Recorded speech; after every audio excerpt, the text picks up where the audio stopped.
क्या आप जानते हैं आपकी बॉडी में 50 से भी ज्यादा हार्मोन्स हैं? नमस्कार, मैं सरिता चौहान और स्वागत है आपका फिटनेस मंथन में। आज के एपिसोड में हमारे साथ जो गेस्ट है वो है दीपिका ए भाटिया, जो कि एक डाइटिशियन एंड न्यूट्रिशनिस्ट हैं। ये एक नेचुरोपैथ डॉक्टर भी हैं। इसके अलावा एडीए हेल्थ केयर की मैनेजिंग डायरेक्टर और फाउंडर भी हैं। ये विकी से भी जुड़ी हुई है, जो कि एक वुमेन बेस्ड काउंसिल है। ये उसके फूड एंड न्यूट्रिशन की डेली कमेटी की वाइस प्रेसिडेंट है। इसके अलावा Deepika ji 4th stage cancer survivor हैं। एक बहुत ही ब्रेव पर्सनालिटी है। सो स्वागत है आपका हमारे शो में। आज के शो में बात करने वाले हम दीपिका जी से हार्मोनल हेल्थ के बारे में। हार्मोन ऑल तो बहुत कॉमन वर्ड है और आपने बहुत बार सुना होगा, इसके बारे में थोड़ी बहुत जानकारी शायद आपको हो, लेकिन अभी तक भी हम लोगों का जितना अवेयरनेस होना चाहिए हार्मोनल हेल्थ का उतना नहीं पाया गया है, लोगों में उतनी अवेयरनेस नहीं है। तो आज हमें हार्मोन्स के बारे में अवेयर करने के लिए हमारे साथ दीपिका जी। सो दीपिका जी, बेसिक से स्टार्ट करते हैं। सबसे पहला क्वेश्चन है कि हार्मोन्स हैं क्या और हमारी हेल्थ में उनका क्या रोल है? जो हार्मोन्स हैं ये कई तरीके से काम करते हैं। जैसे कि अगर हम कह सकते हैं जितनी भी ग्लैंड्स हैं, एक्चुअली हमारी बॉडी के अंदर एक एंडोक्राइन सिस्टम है जिसके अंदर से ये पूरा सिस्टम स्टार्ट होता है और एंड होता है। तो अगर हम एंडोक्राइन सिस्टम को देखें तो हाइपोथैलेमस से इसे स्टार्ट किया जाता है, यानी सर से लेकर सेक्स ऑर्गन्स तक। तो इस तरीके से फीमेल और मेल्स में दोनों तरह के ये पार्ट्स पाए जाते हैं। पेट तक सेम चीजें चलती हैं। उसके बाद थोड़ा सा हम नीचे जाते हैं, जब सेक्स ऑर्गन्स चेंज होते हैं वहीं से हमें पता चलता है कि फीमेल और मेल ऑर्गन्स का, क्योंकि यहाँ आकर हार्मोन्स चेंज हो जाते हैं। इस तरीके से मेल और फीमेल बनते हैं। अगर हम बात करें सर के ऊपर से तो हमारा हाइपोथैलेमस, इसका हम ये कह सकते हैं कि ये दादा का भी दादा है। हम बड़े सिंपल लैंग्वेज में इसको यूज कर सकते हैं। देन हम अगर बात करें पिट्यूटरी, तो पिट्यूटरी उसकी आगे से एक मदर है, यानी एक आप ये कह सकते हैं हम एक फैमिली बॉन्ड बना सकते हैं कि दादा का दादा, उसके बाद अगर मदर आए तो मदर ने ही सबको थोड़ा थोड़ा थोड़ा करके देना है। हाइपोथैलेमस एक न्यूरोट्रांसमीटर भी है। जैसा हम सोचते हैं, अक्सर हम देखते हैं कि हम क्या सोचते हैं। अगर हम कहते हैं कि मन के जीते जीत मन के हारे हार, ये चीज अक्सर हम देखते हैं और सुनते भी हैं। तो हाइपोथैलेमस इसी तरीके का काम करता है। तो अगर आप अपने ट्रांसमीटर्स को यानी न्यूरो ट्रांसमीटर्स को सही तरीके से रखना चाहते हैं तो सबसे पहले सही सोच रखना पड़ेगा, तभी हमारे आगे हार्मोन सही तरीके से काम करेंगे। तो हाइपोथैलेमस आगे पिट्यूटरी को पूरा मैसेज देता है कि किसको कहाँ भेजना है, कौन सा आपको हार्मोन जो है वो कहाँ कहाँ जाना चाहिए। तो इस तरीके की जो चीजें हैं ये अवेयर होना बहुत जरूरी है। थैंक यू दीपिका जी, आपने बहुत अच्छे से आई थिंक बताया कि जो फैमिली का आपने रिलेशन बताया कि हार्मोन्स इसी तरह से हमारे रिलेटेड हैं और एक पूरा फैमिली पैटर्न है जो कि फॉलो करते हैं। हार्मोनल इम्बैलेंस जो हम कहते हैं वो क्या है और क्या कर सकते हैं हम हार्मोनल इम्बैलेंस को ठीक रखने के लिए? एक्चुअली हार्मोनल बैलेंस यही है जब हम अक्सर घर में भी देखते हैं, अगर हमारे को शरीर को पानी ना मिले, घर में भी देखते हैं एक दिन पानी ना आए तो हमारी जिंदगी कैसे अस्त व्यस्त हो जाती है। तो सेम ये हार्मोन्स का भी खेल है। तो अगर हमारे को उसमें बैलेंस करना नहीं आएगा तो हमारे शरीर में बहुत सारी प्रॉब्लम शुरू हो जाएंगी। जैसे कि अगर हम बात करें कि जितने भी हार्मोन्स है, इसी की वजह से हमें प्यास लगती है, इसी की वजह से हमें हंगर पैंस होते हैं, इसी की वजह से हम खुश होते हैं, इसी की वजह से हमारा टेम्परेचर जो हम देखते हैं ऊपर नीचे होता रहता है, हमारी हार्ट बीट्स, ये सब कुछ हमारा हार्मोन्स है। तो हम ये कह सकते हैं कि पूरा दिन जो है हमारा हार्मोन्स हार्मोन्स हार्मोन्स ही काम करते हैं। अगर हमें कोई टेस्ट चाहिए, यानी हम कुछ खाना खाते हैं, उसके पीछे भी हार्मोन्स है। अगर हमें कोई बहुत डिलीशियस खाना चाहिए, उसके पीछे भी हार्मोन्स है। तो इस तरीके से अगर आप हार्मोन्स पर काम करना, बैलेंस करना शुरू करोगे तो कहीं ना कहीं आपको ये चीजें समझ में आएंगी कि हमारे खाने के अंदर भी बहुत सारे हार्मोन्स हैं। तो हम ये कह सकते हैं कि हम जो खाते हैं तो वो हम हार्मोन्स उससे हम बैलेंस कर सकते हैं। जितना भी हमारा खाना है वो उनसे हम उस चीज को बैलेंस कर सकते हैं। तो इस तरीके से जितने भी हॉर्मोन्स हैं, अगर हम बैलेंस करना चाहें, यानी हम ये कह सकते हैं अगर हम गाड़ी चला रहे हैं तो गाड़ी चलाते हुए हमारा एक कॉर्टिसोल हार्मोन है जो रिलीज होता है। अक्सर हम देखते हैं जब हम काम कर रहे होते हैं तो स्ट्रेस हार्मोन्स हमें वो काम करने की शक्ति देते हैं। जब हम सुबह उठते हैं या हम रात को सोते हैं, इसमें भी हार्मोन्स का काम है। अगर मैं ये कहूँ कि रात को हम अक्सर थक जाते हैं और सबसे पहले हमारा रिलीज होता है मेलाटोनिन। मेलाटोनिन और सेरोटोनिन ऐसे हार्मोन्स हैं जो हमारे शाम को निकलने शुरू हो जाते हैं, दिन में वो बहुत कम मात्रा में रहते हैं। और आपने अक्सर देखा है कि जब छोटा बच्चा होता है वो ज्यादा से ज्यादा सोता रहता है। तो वो जब सोता है इस वजह से सोता है क्योंकि उसके अंदर मेलाटोनिन और सेरोटोनिन हार्मोन जो है वो ज्यादा रिलीज होते हैं। और हम देखते हैं अक्सर बड़े लोगों से भी सुनते हैं कि सुबह 4 बजे उठकर मुर्गा बांध देता है, ये भी चीज सुनते हैं। तो क्यों होता है? क्योंकि हम अगर अपने शरीर पर इस चीज को अप्लाई करें कि सुबह जैसे ही रोशनी होती है तो कॉर्टिसोल हार्मोन पैदा होता है। तो कॉर्टिसोल की वजह से हम जल्दी जल्दी सुबह सुबह काम करना शुरू कर देते हैं। तो हमारे लिए स्ट्रेस हार्मोन्स भी अच्छे हैं और हैप्पी हार्मोन्स भी अच्छे हैं जो कि हमें ये बैलेंस करते हैं, जैसे सुख और दुख हमारी जिंदगी में आते हैं। नहीं, तो दीपिका जी ने देखिए कितनी इम्पोर्टेंट बात बताई कि आपको अपने हार्मोनल इम्बैलेंस के लिए सबसे पहली चीज बहुत जरूरी है वो है आपकी डाइट। एक बैलेंस डाइट लें ताकि आपके अंदर वो इम्बैलेंस कभी ना हो।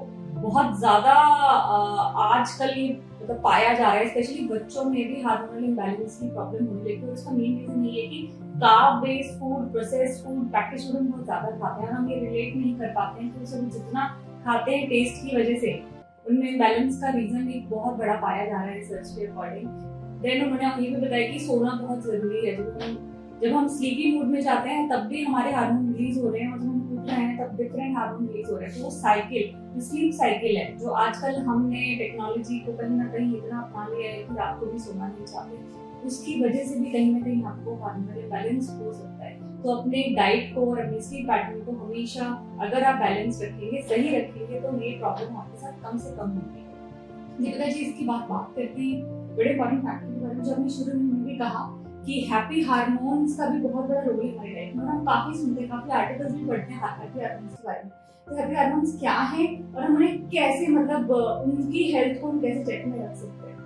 एक्चुअली हैप्पी हार्मोन्स हमारे खुश रहने से बहुत जल्दी रिलीज होते हैं। मान लिया एक लड़की है जो शॉपिंग करने जाती है तो उससे डोपामाइन भी रिलीज होता है। स्कूल में अक्सर एक बच्चा रिवॉर्ड के पर्पज से अगर वो जाता है कि आज मैं बहुत अच्छे से पढ़ूंगा और उसके बाद उसको टीचर जो है वो कोई रिवॉर्ड देती है, दैट इज डोपामाइन हार्मोन। तो उसका एकदम से डोपामाइन रिलीज होगा। ऑक्सीटोसिन एक बहुत अच्छा लव हार्मोन जिसे हम बोलते हैं। आपके हस्बैंड अगर आपको हगिंग कर रहे हैं तो भी आपका ऑक्सीटोसिन रिलीज होगा। इस तरीके की हम अपनी माँ को भी अगर हग कर रहे हैं तो भी ऑक्सीटोसिन रिलीज होगा। यानी हम जितना अपनी फैमिली के साथ टाइम स्पेंड करेंगे उतना ऑक्सीटोसिन रिलीज होगा। आज की अगर हम बात करें, हम भाग दौड़ की जिंदगी के अंदर चलते जा रहे हैं, कहीं ना कहीं हम रिश्तों को भूल रहे हैं, कहीं ना कहीं हम इन चीजों को भूल रहे हैं।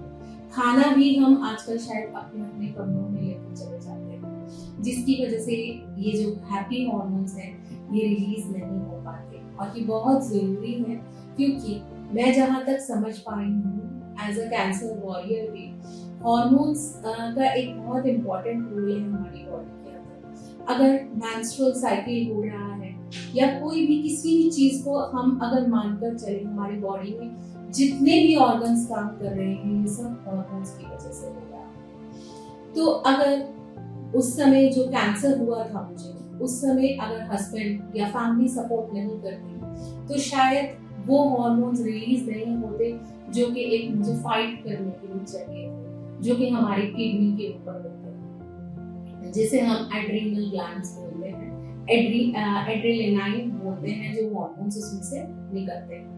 तो अक्सर आपने देखा होगा जब हम भूत की स्टोरीज पढ़ते हैं, बच्चे भी बड़े खुश होते हैं उनको सुनकर, या फिर कोई हम ऐसा कुछ बड़े बड़े झूले लेते हैं तो तब भी वो हार्मोन रिलीज होता है।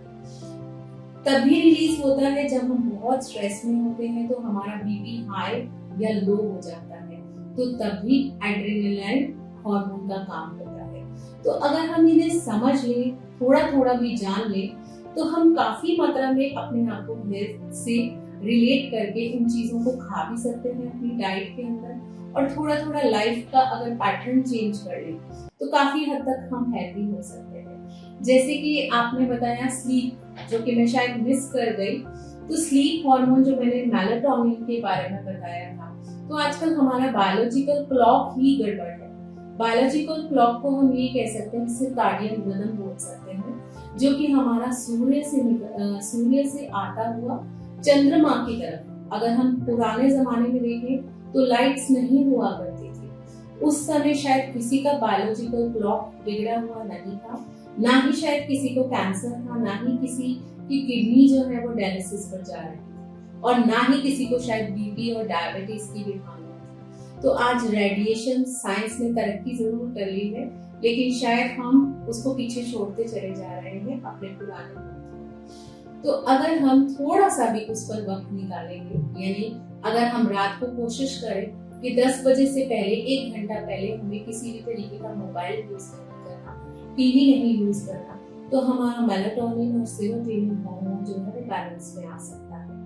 अगर हम चाहेंगे कि हम खूब खुश रहें, नेचर के साथ रहें, तब भी हम अपने हार्मोन्स को, हैप्पी हार्मोन्स जो आपने बताया, हैप्पी हार्मोन्स को अगर हम सही तरीके से रखना चाहते हैं तो हमें नेचर के साथ जुड़ना पड़ेगा, नेचुरल चीजों पर आना पड़ेगा, तभी हम अपने हार्मोन्स को बैलेंस कर सकते हैं, चेक कर सकते हैं। क्योंकि कहीं ना कहीं जब हार्मोन्स गड़बड़ होते हैं, मेंस्ट्रुअल साइकिल्स गड़बड़ हो जाते हैं, लेडीज में, जेंट्स में अलग तरह की प्रॉब्लम्स होनी शुरू हो जाती हैं, बच्चों में ग्रोथ हार्मोन रुक जाता है।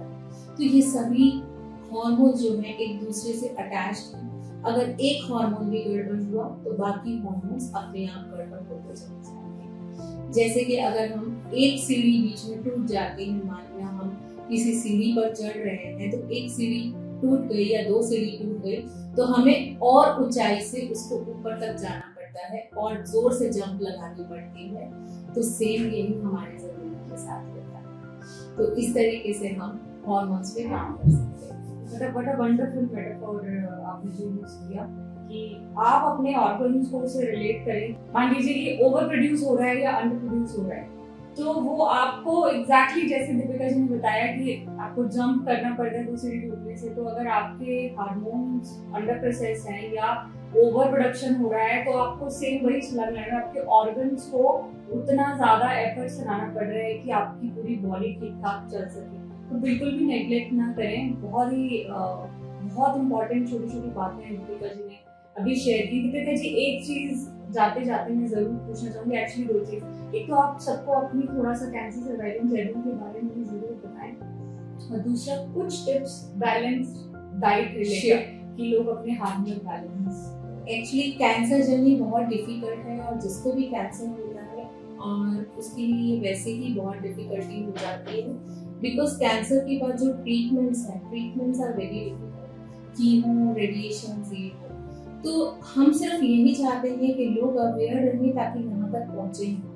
बट अगर कैंसर हो भी गया है तो घबराएं नहीं, उससे हारना जरूरी नहीं है, हमें उससे लड़ना है। तो लड़ने का एक ही तरीका है, सबसे पहले अपने न्यूरोट्रांसमीटर्स पर काम करना, अपनी विल पावर को स्ट्रॉन्ग करना, नेचुरल तरीके से अपनी डाइट पर फोकस करना। जैसे कि अगर मैं छोटा सा टिप दूं इसके ऊपर, कि जब भी विटामिन डी की हमें कमी होती है तो ब्रेस्ट कैंसर हो सकता है। तो इस पर थोड़ा सा आप अगर फोकस करेंगे तो आप हमेशा उस पर काम कर पाएंगे। और अक्सर हम इंडिया में देखते हैं कि बहुत सारे लोगों को विटामिन डी की कमी है, जो कि लोग बहुत इग्नोर करते हैं। B12 की कमी है। एक हम एस्पैरेगस नाम के, अगर हम वेजिटेबल को जानते हैं, एस्पैरेगस अगर आप रोज अपनी जिंदगी की मतलब अपने लाइफस्टाइल में अगर शामिल करेंगे तो कैंसर नहीं हो सकता।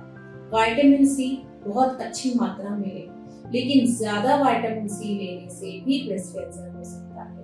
ईस्ट्रोजन्स का बहुत ज्यादा निकलना आपकी बॉडी में से, ये भी कई तरह के कैंसर्स को न्योता देता है, जैसे ओवियन कैंसर है, यूट्रिन कैंसर है। तो छोटी सी भी किसी भी चीज को कभी भी इग्नोर नहीं करें, वो भले ही छोटा सा विटामिन क्यों ना हो। आपके लिए हो सकता है कि विटामिन डी की कोई इम्पोर्टेंस ना हो या B12 की इम्पोर्टेंस ना हो, लेकिन B12 हमारी मेमोरी पर भी काम करता है। अगर B12 कम हो गया तो हमें कहीं ना कहीं RBCs के साथ समझौता करना पड़ सकता है, हम अनीमिक हो सकते हैं। तो इस तरीके की चीजें हो सकती हैं जो शायद मैंने उस टाइम फेस की थी। मैं जस्ट अनीमिक ही हुई थी और मैंने इग्नोर कर दिया उस चीज को कि कोई बात नहीं, कुछ ऐसा नहीं होगा।